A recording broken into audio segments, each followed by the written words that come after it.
নমস্কার।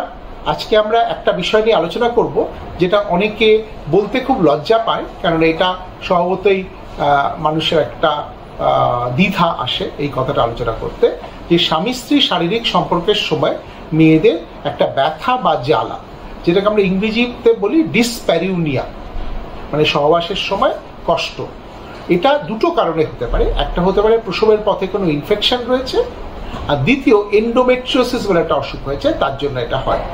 আমরা এই ব্যথা বা কষ্ট হলেই প্রথমেই জিজ্ঞেস করি যে এটা কি বাইরের দিকে ব্যথা না ভেতরের দিকে ব্যথা।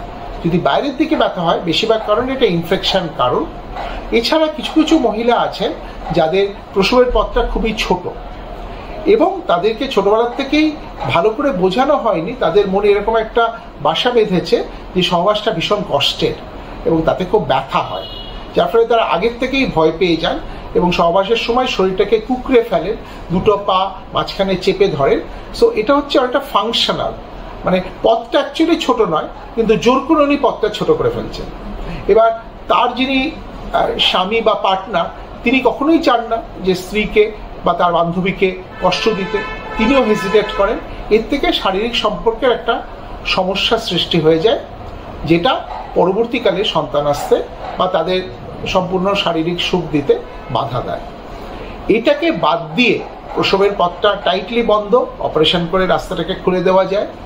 যাদের এই সাইকোলজিক্যাল ফিয়ার রয়েছে তাদেরকে কাউন্সেলিং করে, এক্সারসাইজ করিয়ে, ফিজিওথেরাপি করিয়ে সারিয়ে দেওয়া যায়।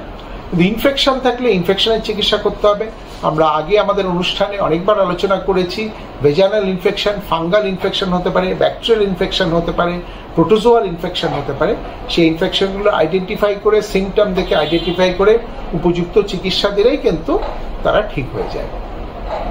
অতএব যদি তারা বলে যে বাইরের দিকে বা সুপারফিশিয়াল ডিসপ্যারিউনিয়া, তাহলে আমাদের এটা মাথায় রাখতে হবে। অনেকে বলেন যে ডিপ ডিসপ্যারিউনিয়া, মানে একদম ভেতর দিকে ব্যথাটা হচ্ছে, তখন বুঝতে হবে এটা এন্ডোমেট্রিওসিসের জন্য হচ্ছে।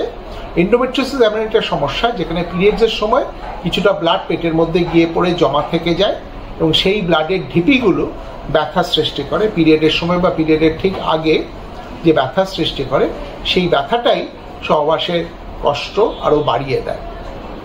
এছাড়া তলপেটের মধ্যে যদি কোনো টিউমার থাকে, কোনো সিস্ট থাকে, শারীরিক সম্পর্কের সময় ব্যথা হতে পারে। তবে এই প্রতিটা সমস্যাই আমরা আলট্রাসোনোগ্রাফি করে বা শারীরিক পরীক্ষা করে ধরে ফেলতে পারি এবং প্রতিটারই চিকিৎসা রয়েছে। অতএব এই সমস্যা থাকলে লজ্জা পাবেন না, হেজিটেট করবেন না, আর ডাক্তারবাবুর কাছে যান। যদি ডাক্তারবাবুকে বলতে লজ্জা পান, তার নার্সকে বলুন আলাদা করে, এবং এই ব্যাপারে কাউন্সেলিং হয়, আমরা সাইকোসেক্সুয়াল কাউন্সেলিং বলি, এবং সেগুলো করে চিকিৎসা করে এই সমস্যাটা সম্পূর্ণ সারানো সম্ভব।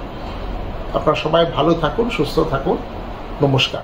অস্ক্লেপিয়া হেলথে রয়েছেন নানা ক্ষেত্রের বিশেষজ্ঞ ডাক্তার, যারা আপনার সমস্ত চিকিৎসা ঘটিত সমস্যার সমাধান করে দেবেন অনলাইন। মাত্র কয়েকটি ক্লিকে বুক করে ফেলুন ডাক্তারের অ্যাপয়েন্টমেন্ট। ডাউনলোড করুন অস্ক্লেপিয়া হেলথ। ভালো থেকো।